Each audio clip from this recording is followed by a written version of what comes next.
மருத்துவராவது உங்கள் லட்சியமா? தமிழகம் மற்றும் புதுச்சேரியில் கடந்த 8 வருடங்களாக தலைசிறந்த நிறுவனமாக திகழ்ந்து வரும் ஸ்பெக்ட்ரா அகாடமியில் நீட் ரிப்பீட்டர் பேட்ச் 2025-26 ஆண்டிற்கான அட்மிஷன் நடைபெறுகிறது. மதுரையில் 10 சட்டமன்ற தொகுதிகள் உள்ள நிலையில் மதுரை மேற்கு மற்றும் மதுரை கிழக்கு தொகுதிகளை பாஜக குறிவைப்பதாக கூறப்படுகிறது. இதுகுறித்து செய்தியாளர் மணிகண்ட பிரபு விவரங்களை வழங்க கேட்கலாம். மணிகண்ட பிரபு, இதை பொறுத்த வரைக்கும் பாஜகவோட தேர்தல் வியூகம் என்னவா இருக்கு? என்ன கணக்கு போட்டு அவங்க அதுக்கான பணிகள்ல செயல்பாடுகள்ல ஈடுபட்டு வராங்கன்னு நம்ம புரிஞ்சுக்கலாம்.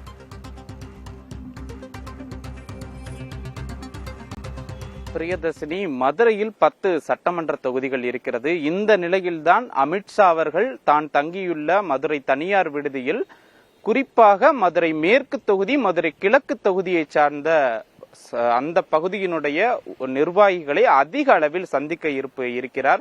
குறிப்பாக ஒட்டுமொத்தமாக தென் மாவட்டங்களை நோக்கி பாஜகவின் பார்வை திரும்பியுள்ளதாக கூறப்படுகிறது. இந்த நிலையில்தான் மதுரையில் பாஜக நிர்வாகிகள் கூட்டம் மாலை 4 மணியளவில் ஒத்தக்கடை பகுதியில் இருக்கக்கூடிய வேலம்மாள் திடலில் நடைபெறுகிறது. இதற்கு முன்பாக அவர் தங்கியுள்ள தனியார் விடுதியில் சிந்தாமணி பகுதியில் இருக்கக்கூடிய ஜிஆர்டி ஹோட்டலில் தென் மாவட்டங்களைச் சேர்ந்த குறிப்பாக மதுரை, தேனி, நெல்லை, விருதுநகர் இந்த மாவட்டங்களைச் சார்ந்த நிர்வாகிகளையும் இளைஞரணி, மகளிர் மோர்ச்சா, ஐடி விங் பிரிவு நிர்வாகிகளையும் அமித்ஷா அவர்கள் சந்திக்க இருக்கிறார்கள்.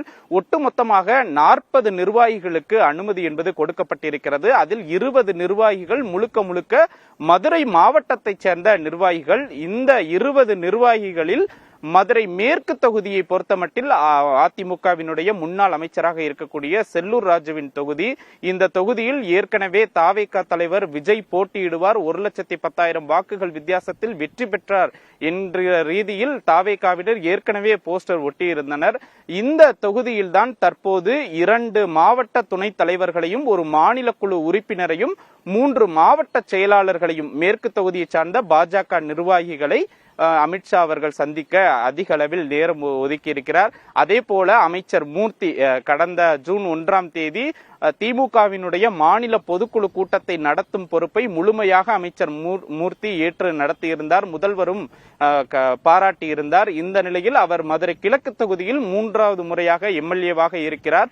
வணிக வரித்துறை அமைச்சராக இருக்கிறார். தென்மண்டலத்தினுடைய மிக முக்கிய அமைச்சராக பார்க்கப்படுகிறார். அந்த தொகுதியை பொறுத்தமட்டில் 4 நிர்வாகிகளை அமித்ஷா சந்திக்க இருக்கிறார். குறிப்பாக 2 மாவட்ட துணைத் தலைவர், 2 மாவட்ட செயலாளர்கள், கிழக்கு தொகுதியைச் சேர்ந்த நிர்வாகிகளை அமித்ஷா சந்திக்க நேரம் ஒதுக்கியிருக்கிறார். குறிப்பாக மதுரை மாவட்டத்தை பொறுத்தவரை 10 சட்டமன்ற தொகுதிகள் இருக்கிறது. வடக்கு, மதுரை தெற்கு, திருப்பரங்குன்றம், உசிலம்பட்டி, சோழவந்தான் தனி தொகுதி, மதுரை மேற்கு தொகுதி, கிழக்கு தொகுதி, அதே போல மேலூர் தொகுதி, இப்படி 10 சட்டமன்ற தொகுதிகள் இருந்தாலும் மற்ற தொகுதிகளில் ஒரு நிர்வாகி 2 நிர்வாகிகளை சந்திக்கும் மத்திய உள்துறை அமைச்சர் அமித்ஷா இந்த தொகுதிகளை பொறுத்தமட்டில் குறிப்பாக செல்லூர் ராஜு தொகுதியில் 7 பேரையும், மதுரை கிழக்கு தொகுதியில் 4 பேரையும் சந்திக்க நேரம் கூடுதலாக ஒதுக்கி இருக்கிறார். இதன் மூலமாகத்தான் மதுரையை பொறுத்தமட்டில் மதுரை மேற்கு தொகுதியையும் கிழக்கு தொகுதியையும் பாஜக குறிவைத்துள்ளதா என்கிற கேள்வி எழுந்திருக்கிறது. ஏற்கனவே மதுரை மேற்கு தொகுதியை பொறுத்தமட்டில் அது அமைச்சர் மூர்த்திக்கு ஒரு பொறுப்பான தொகுதியாக கொடுக்கப்பட்டிருக்கிறது. பொறுப்பாளராக அந்த தொகுதியில் கொடுக்கப்பட்டிருக்கிறார். ஏற்கனவே அந்த தொகுதியில் போட்டி அதிகரித்துள்ள நிலையில் அமைச்சர் மூர்த்தியின் கிழக்கு தொகுதிக்கும் பாஜக குறிவைத்துள்ள நிலையில் இந்த சந்திப்பு என்பது முக்கியத்துவம் வாய்ந்ததாக பார்க்கப்படுகிறது. பிரியதர்ஷினி, பாஜகவின் வியூகம் என்ன என்பது தொடர்பான விரிவான தகவல்களை வழங்கியதற்கு நன்றி மணிகண்ட பிரபு. மருத்துவராவது உங்கள் லட்சியமா? தமிழகம் மற்றும் புதுச்சேரியில் கடந்த 8 வருடங்களாக தலைசிறந்த நிறுவனமாக திகழ்ந்து வரும் ஸ்பெக்ட்ரா அகாடமியில் நீட் ரிப்பீட்டர் பேட்ச் 2025-26 ஆண்டிற்கான அட்மிஷன் நடைபெறுகிறது.